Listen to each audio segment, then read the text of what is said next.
안녕하세요. 아르동키입니다. 여러분은 요즘 볼만한 드라마가 많다고 생각하시나요? 시청률 5%만 나와도 성공했다고 얘기를 하고 또 시청률이 18%가 넘어가도 돈 벌기가 어려운 세상입니다. 요즘은 아예 시청률이라는 개념을 화제성이라는 용어가 대체하는 세상이 되어버렸습니다. 이런 상황에서 아주 큰 관심을 끄는 작품이 하나 있습니다. 눈물의 여왕은 제가 1, 2회를 보고 광분했던 드라마지만 지금 소개할 이 작품은 기획 의도만으로도 이미 흥분해 있는 상태입니다. JTBC에서 12일부터 방송하는 정숙한 세일즈는 사실 몇 가지 이유로 제가 올해 가장 기대하고 있는 작품입니다. 시청률은 얼마나 나올지도 궁금하고 어떤 연령대에서 가장 높은 시청률을 기록할지도 궁금하고 이 드라마가 돈을 벌지도 아주 궁금합니다. 그래서 오늘의 와우 포인트는 정숙한 세일즈를 기대하는 이유입니다.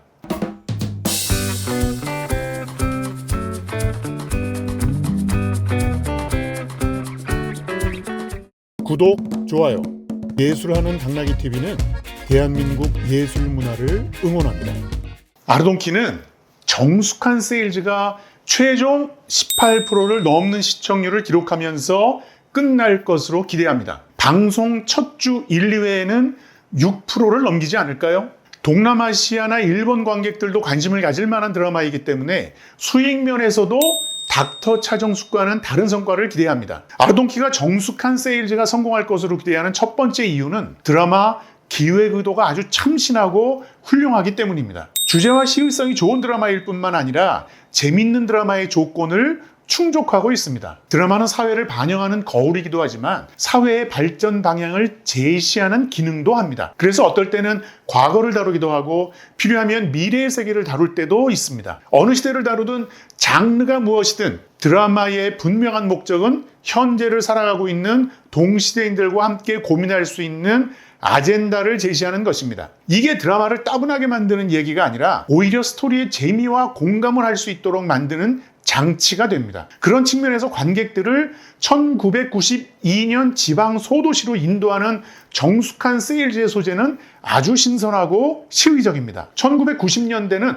대중문화 황금기를 맞이한 시대이지만 성에 대해서는 터부시하던 시대였습니다. 그 시대를 살아가는 4명의 여자 주인공이 성인용품을 방문 판매하며 벌어지는 다양한 이야기를 그리겠다는 것이 드라마의 기획 의도입니다. 따라서 2024년에 1990년대를 성이라는 소재로 돌아본다는 것은 문화적으로나 휴머니즘 측면에서 아주 좋은 드라마가 될 가능성을 내포하고 있습니다. 그리고 우리 사회의 중요한 문제 중 하나인 여성의 인권이나 부부 문제, 남녀 이슈 등을 공격적으로 선명하게 다루기에 가장 좋은 소재입니다. 코미디 장르를 바탕으로 사회 휴먼 드라마 장르를 융합하면서 대중적인 공감과 인기를 끌어낼 것이라고 기대합니다. 두 번째는 소재의 확장성입니다. 정숙한 세일즈는 본격 풍기물난 방판극이라는 캐치프레이즈를 걸었고 15세 이상 시청가 등급입니다. 1990년대에 성을 소재로 한다는 것이 외설이라기보다는 코믹한 풍자와 해악을 통한 시대 읽기에 초점을 맞췄다는 의미입니다. 그 시대를 청춘으로 살았던 나이대 시청자에게는 추억을 소환할 것이고 그 시대를 레트로로 기억하는 시청자들에게는 동경을 만들 수 있는 소재입니다. 그래서 충성도 높은 40, 60대 이상 시청자층에서 높은 시청률뿐만 아니라 20, 30대 여성 시청자들에게 좋은 반응을 기록할 것으로 예측합니다. 정숙한 세일즈가 성공할 수밖에 없는 세 번째 이유는 캐스팅과 캐릭터에 있습니다. 이 드라마의 회당 제작비는 14억 이내로 파악됩니다. 시대극임을 고려할 때 많은 제작비는 절대 아닙니다. 이러한 제작비 규모가 캐스팅에서 오히려 좋은 작용을 했다고 평가할 수 있습니다. 여자 주인공은 김소연, 김성령, 김선영, 이세희입니다. 비싼 배우들은 아니지만 오히려 최적의 캐스팅 아닌가 생각합니다. 특히 김소연과 김성령의 캐스팅에 박수를 보냅니다. 아르동키는 개인적으로 김소연 배우는 대한민국 여자 연기자 중에는 연기력으로 탑5 이내에 꼽을 수 있는 배우라고 판단합니다. 중2에 데뷔한 김소연은 처음부터 달랐습니다. 코미디와 정극, 청순과 요령, 소극성과 적극성, 그리고 선함과 악함을 모두 얼굴에 가지고 있고 연기해낼 수 있는 좋은 배우입니다. 게다가 코미디 연기에서 가장 중요한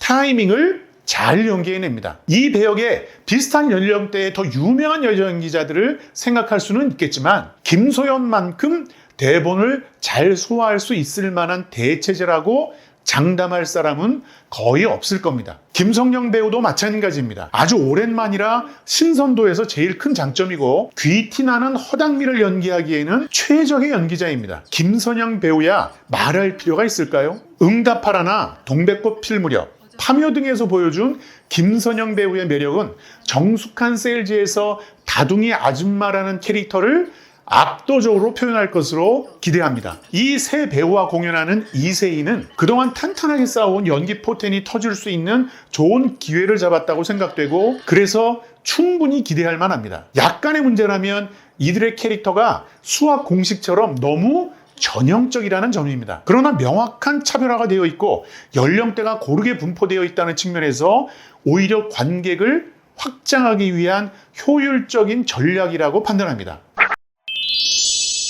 남자 배우 캐릭터와 캐스팅을 보면 기획 의도가 더 명확해집니다. 김원혜, 최재림, 임철수와 연우진이 이름을 올렸습니다. 김원혜와 임철수는 이미 확고한 캐릭터를 구축하고 있는 조연 배우입니다. 뮤지컬 강자 최재림 캐스팅도 아주 신선합니다. 상대 배역을 고려해서 평가하면 여자의 과잉 연기를 남자가 중화시키거나 반대로 남자의 과잉 연기를 여자가 희석해 줄 수 있는 좋은 캐스팅입니다. 코미디가 넘칠 수 있는 여지가 캐스팅에서 어느 정도 잡혀 있습니다. 전체 캐스팅에서도 혹시 누가 모자라는 연기력을 보여준다고 해도 전체 앙상블에서 그 빈 여백을 채워줄 수 있는 아주 좋은 캐스팅이라고 생각합니다. 여러분들은 아직도 눈물의 여왕의 화려한 캐스팅과 앙상블을 기억하고 계실 겁니다. 이름값으로는 빈약한 캐스팅이지만 눈물의 여왕만큼 충분히 좋은 앙상블을 보여줄 수 있는 그러면서 오히려 신선한 캐스팅이라고 판단합니다. 여기에 서울 강남경찰서에서 전출온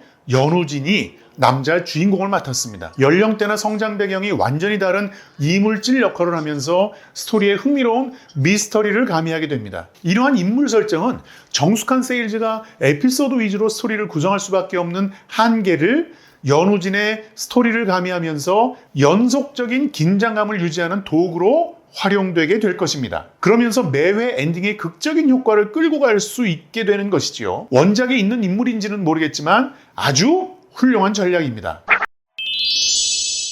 영화나 드라마 같은 스토리 산업은 기획에서 승부가 납니다. 주제, 그러니까 작가가 사회에다 대고 무슨 말을 하고 싶은가가 명확해야 그 다음이 풀려나가는 겁니다. 어떤 소재는 작가가 잘 풀어줘야 성공하는 스토리가 있고 어떤 소재는 남녀 주연 배우 캐스팅이 성패를 좌우하는 경우가 있습니다. 그런데 정숙한 세일즈는 소재 자체가 성공을 보장하는 기획의 사례입니다. 2006년에 방송한 돌아와요 순애 씨하고 비슷한 유형의 드라마입니다. 소재의 신선함 때문에 누가 써도 성공할 수 있다고 예측할 수 있는 기획입니다. 그래서 작가에게 걱정되는 것은 필요 이상으로 에피소드를 과하게 설정하지 않을까 하는 부분입니다. 상황이나 설정 자체가 코미디이기 때문에 방송의 본분을 벗어나는 너무 과한 에피소드는 거부감을 일으킬 수 있다는 생각이 듭니다. 그리고 코미디 장르는 앙상블과 타이밍을 만들어내는 연출력이 중요합니다. 물론 연기자들이 많은 부분을 해결하겠지만 코믹 연기가 과해지지 않게 전체적인 앙상블을 만들어내야 하는 연출자의 능력 또한 무시할 수는 없습니다. 이런 작품을 연출하게 된 연출자는 일단 아주 복받은 사람입니다. 젊은 작가와 연출자의 대단한 성공을 응원합니다.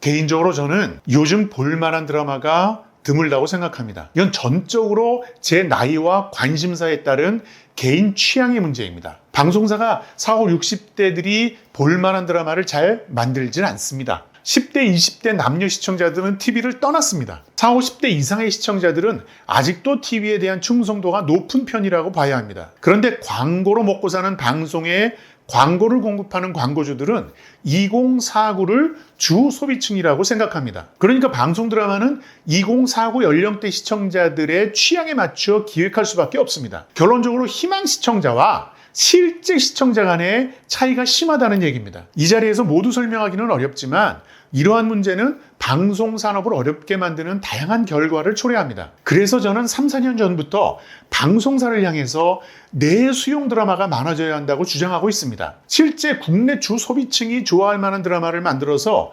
충성도 높은 주시청층을 공고히 해야 한다는 의미입니다. 제가 주장하는 내수용 드라마에 딱 맞아떨어지는 작품이 바로 정숙한 세일즈입니다. 그래서 이 드라마의 성공이 아르동키 개인에게도 아주 중요한 의미를 갖습니다. 끝! 구독,